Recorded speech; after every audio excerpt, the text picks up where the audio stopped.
নজর ক্যান্টিনে ছিল ক্লাস এবং কিংবা রাজপথেই থেকেছি। ফলে নানাভাবেই পুলিশ মোকাবেলা করা সেটা একটা নিয়মিত বিষয় ছিল। সেটা আমি অবশ্য রাজনীতির একটা অংশ হিসেবে নিয়েছি। আমাদের মতো দেশের রাজনীতিতে এটা খুব বেশি মাইন্ড করার কিছু নেই। পুলিশ মারবে, কিছুটা ধরবে, মামলা দেবে।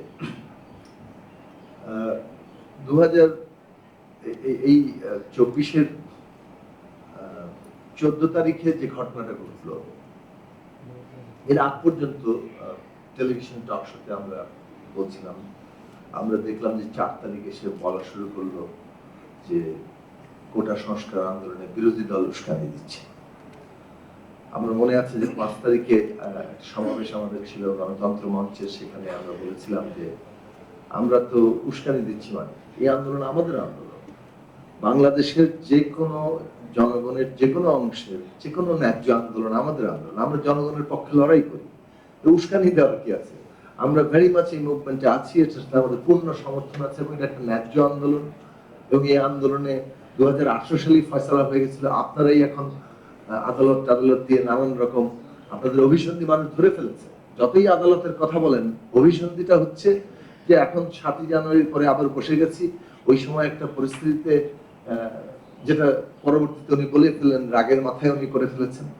তো সেইটাকে তারা যে একটা দুরভিসন্ধি তৈরি করছেন আদালতের ঘাড়ে বন্দুক রেখে, সেটা খুব মানুষ পরিষ্কার, ছাত্ররা বুঝে গেছে, ফলে তারা আন্দোলনে নেমেছে এবং এই আন্দোলন ন্যায্য আন্দোলন, আমরা তাকে সমর্থন করি। আমরা সমাধানটাই চেয়েছিলাম এবং ভেবেছিলাম যে সরকার হয়তো কোটা সংস্কারের একটা সমাধান করবে, কিন্তু 14 তারিখে এসে আমরা দেখলাম যে সমাধানের পথ স্বৈরাচারের আসলে থাকে না।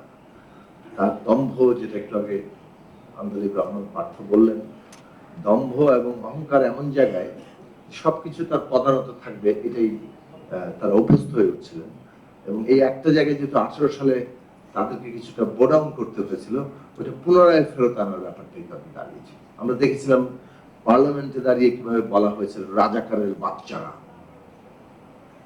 তো এই যে দম্ভটা, সেটা আবার খোদ প্রধানমন্ত্রী নিজেই বললেন এবং নানান ভাবে বুদ্ধিজীবীরা এটা বলার চেষ্টা করেছেন, কিন্তু এটাকেও ব্যাখ্যা করলেন না যে ওই কনটেক্সটে দাঁড়িয়ে যে কোনো একটা বক্তব্য তো কনটেক্সচুয়াল রিডিং আছে, তাই না? আপনি ওই কোন কনটেক্সটে দাঁড়িয়ে কি কথা বলছেন? যখন মুক্তিযোদ্ধাদের নাতিপুতির সাথে রাজাকারের নাতিপুতির তুলনা করেন, তার মানে মুক্তিযোদ্ধার নাতিপুতির বাইরে যারা আছে সবাই রাজাকারের নাতিপুতি হয়ে যায়। এইটুকু মানে পাঠ নেওয়ার মতো ক্ষমতা আমাদের মোশাহেবদের হারিয়ে গিয়েছিল, যার ফলে আমরা ওইরকম ন্যাক্কারজনক বিবৃতি দেখেছিলাম। ছাত্ররা গায়ে নিয়েছে এবং পলিটিক্যাল রেটরিক আকারে আমরা অনেক সময় বলি, কিন্তু অনেকগুলো রেটরিক এই সংগ্রামে বাস্তবায়িত হয়েছে যে একদিন স্বৈরাচারের পতন ঘটে, জনগণ যখন দাঁড়িয়ে যায় তখন কোনো শক্তি তার সামনে দাঁড়াতে পারে না। এগুলো সবগুলোই বাস্তবায়িত হয়েছে এবং আমাদের পলিটিক্যাল রেটরিকে এটা একটা গুরুত্বপূর্ণ জায়গা যে মানুষ আসলে তার জীবনের চাইতে কিন্তু সম্মানটা অনেক বড়।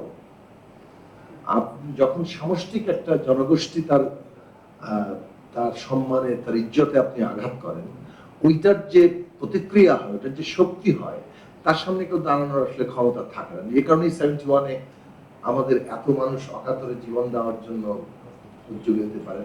ঠিক এই কারণেই আমাদের এই সময় আমরা দেখলাম কিভাবে ছাত্ররা অকাতরে জীবন দিচ্ছে, একটা মরে বাকিগুলো যায় না। এই জায়গাটা স্বৈরাচাররা কখনোই বুঝতে পারে না এবং যার ফলে তাদের গতিপথটা ইতিহাসে অনিবার্য হয়ে ওঠে এবং সেই অনিবার্যতা বাংলাদেশেও ঘটেছে। ভয়ের রাজত্ব তারা কায়েম করেছিল এবং ভয় আসলে সবারই নানান ভাবে কাজ করেছে এবং এটা কেউই অস্বীকার করতে পারবে না। আমাদেরকে অনেকেই বলেন যে খুব সাহসী, কিন্তু আসলে আমাদেরকেও প্রতি মুহূর্তে ল্যাঙ্গুয়েজের ক্ষেত্রে নিজেদেরকে সেন্সর করতে হয়েছে, নানান ধরনের বিবেচনার জায়গা আনতে হয়েছে। আমার মনে আছে আমরা 2014 সালে আমাদের পার্টির পক্ষ থেকে আমরা স্লোগানটা তুলেছিলাম, সংকটের সমাধান গণতান্ত্রিক সংবিধান। সংবিধান নিয়ে আমরা আমাদের প্রতিষ্ঠাকাল থেকেই কথা বলি, টেলিভিশনেও বলেছি, টক শো যখন থেকে করি তখন থেকেই এই কথাগুলো বলছি। কিন্তু একটা মানে এই বিদ্যমান সংবিধানটা দিয়ে হবে না, এটাকে মানে এইটার ক্ষমতা কাঠামো অ্যাবসলিউটলি স্বৈরাচারী, কিন্তু তারপরে আমাদেরকে কিন্তু একটা ডেমোক্রেটাইজ করার কথা বলতে হচ্ছে। এই জায়গাগুলো এসছে একটা সবাইকে নিয়ে কিংবা বাস্তব পরিস্থিতির মধ্যে আপনি কতদূর পর্যন্ত র্যাডিক্যাল হবেন সেটাও আপনাকে পরিস্থিতি আপনাকে অনেক সময় নির্ধারণ করে।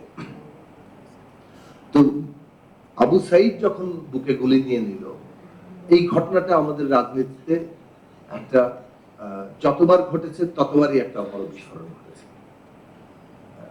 90 সালের আন্দোলনের পেছনে নূর হোসেনের প্রেরণা কাজ করেছে। জেহাদ যখন মারা গেল সর্বদলীয় ছাত্র ঐক্য, ডক্টর মিলান যখন মারা গেলেন, তাকে হত্যা করা হলো, তখন কিন্তু আর এই বিস্ফোরণ থেকে রাখা গেল না। কারণ একটা কোনো মৃত্যু একেবারে পুরো জনগোষ্ঠীকে একটা আবেগীয় বন্ধনে নিয়ে আসে, যেটা 16 তারিখে ঘটে গেল। ওইটা যে জমিনের উপরে, এখন এটা তো ঠিকই যে একটা কোটা সংস্কার আন্দোলন কিভাবে এই জায়গায় পৌঁছালো, দাবিটা তো কোটা সংস্কারই ছিল। এমনকি 3 তারিখ পর্যন্ত এক দফায় পৌঁছায়নি, এক দফায় পৌঁছেছে কিন্তু 3 তারিখে আমরা অপেক্ষা করছিলাম। এমনকি আমি নিজে যখন 18 তারিখের পরে ইয়ে করা হলো, সংলাপের কথা বলা হলো, তো ছাত্ররা কখন মানে এই সংলাপ প্রত্যাখ্যান করে সেটার জন্য অপেক্ষা করতে হচ্ছিল। আমরা নিজেরা স্ট্যাটাস দিয়েও পরে ভাবলাম যে ছাত্ররা ডিসাইড করা উচিত, কারণ আন্দোলনটা ওরা নেতৃত্ব দিচ্ছে, তাদেরকে ইম্পোজ করাটা বোধহয় ঠিক হবে না, কারণ পুরো আন্দোলনের জায়গাতে তারা আছে। তো এইটার বিষয়টা আমার কাছে খুব গুরুত্বপূর্ণ মনে হয় যে একটা মানে মৃত্যু কিভাবে সমস্ত জনগোষ্ঠীকে ঐক্যবদ্ধ করে ফেলে এবং তাদের পুরো জিনিসটাকে ভেঙে দেয়। এখন এই কোটা সংস্কার যে একটা এক দফার আন্দোলনে পরিণত হলো, এর পেছনে কিন্তু 15 বছর 17 বছরের সংগ্রামটা আছে, বহু মানুষের বহু দিক থেকে সমালোচনা আছে। আমার মনে আছে ডক্টর বদিউল আলম মজুমদার 14 সালের ওই নির্বাচনের আগে বলেছিলেন যে আমাদের একটা নতুন সামাজিক চুক্তি লাগবে, যদি আমরা এই ধরনের নির্বাচনী ব্যবস্থা দিয়ে যাই, সমাজটা কিন্তু একটা নানা ধরনের এই পলিটিক্যাল সলিউশন না থাকলে উগ্রতার দিকে অগ্রসর হবে। এবং এই যে ডেমোক্রেসির জন্য বারবার বলতে থাকা রাজনৈতিক উত্তরণে আওয়ামী লীগকে স্টেক হোল্ডার হিসেবে আমরা আহ্বান জানিয়েছি, তারা ওই পথটা আসলে অনুসরণ করতে চান না, করার পরিণতি আজকে তাদের জন্য হয়েছে। এখন এটা কি সম্ভাবনার জায়গায় নিয়ে যাবে? ছাত্ররা যে অগ্রণী ভূমিকাটা রাখলেন, একটা বিপ্লবী সম্ভাবনা সৃষ্টি করলেন, সেটা আমরা মনে করি যে একটা কনটেক্সটের মধ্যে এই সম্ভাবনাটাকে আমাদের বাস্তব রূপায়নের চেষ্টা করতে হবে। কনটেক্সটে হচ্ছে এখানে রাষ্ট্র প্রতিষ্ঠানগুলো আছে, পলিটিক্যাল পার্টিগুলো আছে, সমাজের বিভিন্ন স্টেক হোল্ডার আছে। এখন বিপ্লবী সম্ভাবনার যে জায়গাটা তৈরি হয়েছে, এটা এই স্টেক হোল্ডারদের যে ইকুয়েশন, সমীকরণ, এটার বাইরে কিন্তু ঘটবে না।